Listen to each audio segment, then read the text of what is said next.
বন্ধুরা আসসালামু আলাইকুম, আমি রাকিব মাইক্রো সলিউশন 360 এর পক্ষ থেকে আপনাদেরকে আবারও স্বাগত জানাচ্ছি। আজকে আমি কথা বলবো মাইক্রোসফট ওয়ার্ড বা এমএস ওয়ার্ড প্রোগ্রামিং যারা অফিসে কাজ করেন তাদের অনেক সময় এটা নিয়ে বিভিন্ন ধরনের সমস্যা হয়। তারই ধারাবাহিকতায় চিন্তা করলাম যে এটা নিয়ে একটা ভিডিও তৈরি করা যায় কিনা। একদম ধারাবাহিক টিউটোরিয়াল আমার কাছে মোটামুটি এটার টোটাল সলিউশনটা পাবেন কম বেশি 1 থেকে 150 টিউটোরিয়াল ধারাবাহিকভাবে আপনি শুনতে থাকুন। আশা করি আপনি এই বিষয়ে সুপার এক্সপার্ট হয়ে যাবেন, কারো কাছে যাওয়ার দরকার নেই। আজকে প্রথম টিউটোরিয়াল। প্রথম টিউটোরিয়ালে কেবলমাত্র ইন্ট্রোডিউসিং। আসেন শুরু করা যাক। তার আগে বলে নেব, যদি এই চ্যানেলে আপনি নতুন হয়ে থাকেন তাহলে অবশ্যই চ্যানেলটা সাবস্ক্রাইব করবেন এবং ভিডিওটা শেয়ার করতে বলবেন না। আর যদি আপনি অলরেডি সাবস্ক্রাইব হয়ে থাকেন তাহলে আপনাকে ধন্যবাদ। আসেন শুরু করা যাক। তো আপনি কম্পিউটারে যে ইন্টারফেসটা দেখতে পাচ্ছেন এটা উইন্ডোজের লেটেস্ট ফিচার। তো এখানে দেখবেন যে একদম নিচে যেটা আছে, আমি লাস্টের দিক থেকে শুরু করি, এটা হচ্ছে টাস্ক বার। সো টাস্ক বারের ভিতরে দেখবেন যে এখানে স্টার্ট মেনু আছে। স্টার্ট মেনুটা থাকে, স্টার্ট মেনুতে ক্লিক করলে আপনি দেখবেন যে এখানে ওয়ার্ড নামে একটা আছে, অ্যাপস আছে, সেই ওয়ার্ডের উপরে ক্লিক করবেন। সো ওয়ার্ডে ক্লিক করার পরে দেখবেন এখানে অনেকগুলো ফিচার্স আছে ডকের। সো এখানে যদি আপনি মনে করেন যে আমি এখানে বাইফোল্ড টাইফোল্ড বুশিয়ার বানাবো, ট্রাইফোল্ড বুশিয়ার বানাবো, সেটাও আছে। দেখেন এখানে আপনি জাস্ট কাস্টমাইজ করলে কিন্তু কাজটা হয়ে যাবে, যেটা আমরা এআই এবং পিএস থেকে করে থাকি। এটাকে আমি ক্লোজ করে দিলাম এবং আবার আমি স্টার্ট থেকে আমি ওয়ার্ডে ক্লিক করে নিলাম। ওয়ার্ডে ক্লিক করে নেওয়ার পরে আমরা যেহেতু নতুন বিগিনার, সেহেতু আমরা ব্ল্যাঙ্ক ডকুমেন্ট নিয়ে কাজ করবো। আমি ব্ল্যাঙ্ক ডকুমেন্টে ক্লিক করে দিলাম। এবার আসেন, এই কিন্তু অ্যাকচুয়ালি অফিস ফাইল। অফিসের ভিতরে আমরা মোটামুটি আজকে জাস্ট এটা সম্বন্ধে জানবো। সেকেন্ড টিউটোরিয়াল থেকে আমরা এটার ভিতরে ডিপলি যাব এবং আশা করি আপনারা বুঝতে পারবেন। তো এই যে ডকুমেন্ট 1-ওয়ার্ড, এই যে দেখতে পাচ্ছেন, এটা হচ্ছে টাইটেল বার। এই যে আপনি যে কাজটা করবেন এটার ভিতরে, সেটা টাইটেল অ্যাকচুয়ালি। তারপরে যেটা দেখতে পাচ্ছেন ফাইল থেকে আপ টু হেল্প পর্যন্ত, এখানে কম বেশি 10 থেকে 11টা আছে এবং একটা সার্চ বাটন আছে। আপনি আরো কি চান সেটা উইন্ডোজের লেটেস্ট ফিচার।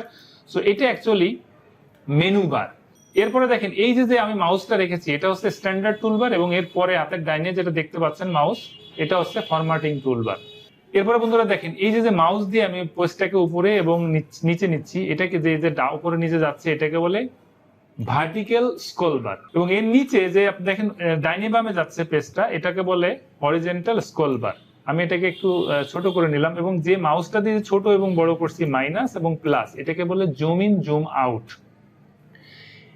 এবার আসেন, এই যে দেখেন একটা লেখা, এটা বাফারিং করতেছে একটা লাইন। এটাকে এই যে দেখছেন এটাকে বলে হচ্ছে কার্সার।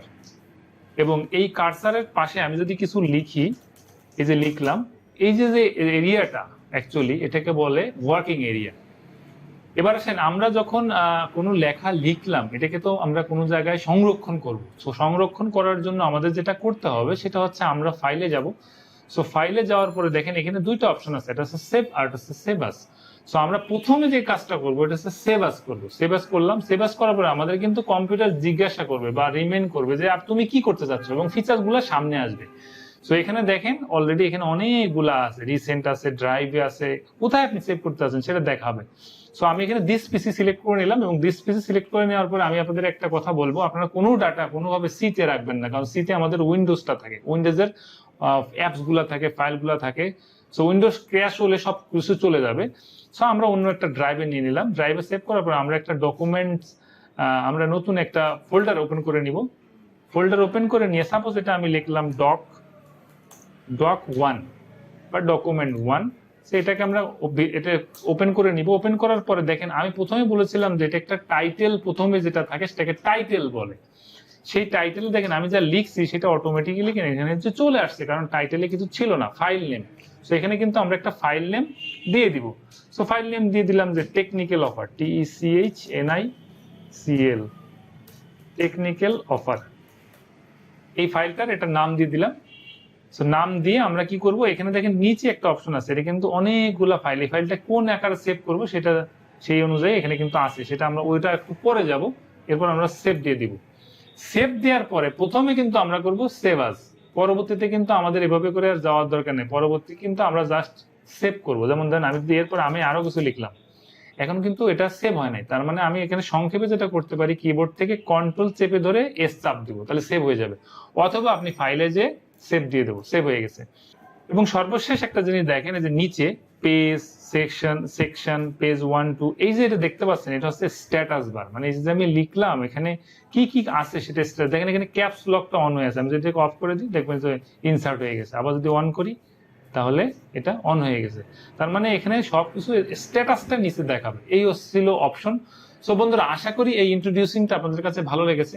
এটার যে বিস্তারিতটা, এই বিস্তারিতটা ধারাবাহিকভাবে আসবে, একদিন এত নেওয়া যাবে না। সো আমি আপনাকে রিকোয়েস্ট করব, আমি যতক্ষণ আপনার সাথে ডিসকাস করলাম এটা আপনি অনেকবার প্র্যাকটিস করবেন, যতক্ষণ পর্যন্ত না এটা কমপ্লিট না হবে। এই বারগুলোর নাম বললাম, সাব মেনুর নাম বললাম, এটা মুখস্থ না হবে এবং লেখাটা কমপ্লিট না হবে, ততক্ষণ পর্যন্ত আপনি এটা দ্বিতীয় টিউটোরিয়ালে যাবেন না। সো বন্ধুরা, আমি আবারও আপনাদেরকে রিকোয়েস্ট করবো, যদি আপনি নতুন হয়ে থাকেন তাহলে সাবস্ক্রাইব করবেন, আর যদি অলরেডি সাবস্ক্রাইব করেছেন ধন্যবাদ। আমি আপনার এবং আপনার ফ্যামিলি সুস্বাস্থ্য কামনা করছি। দেখা হবে আরো নতুন কোনো সলিউশনস নিয়ে। আসসালামু আলাইকুম।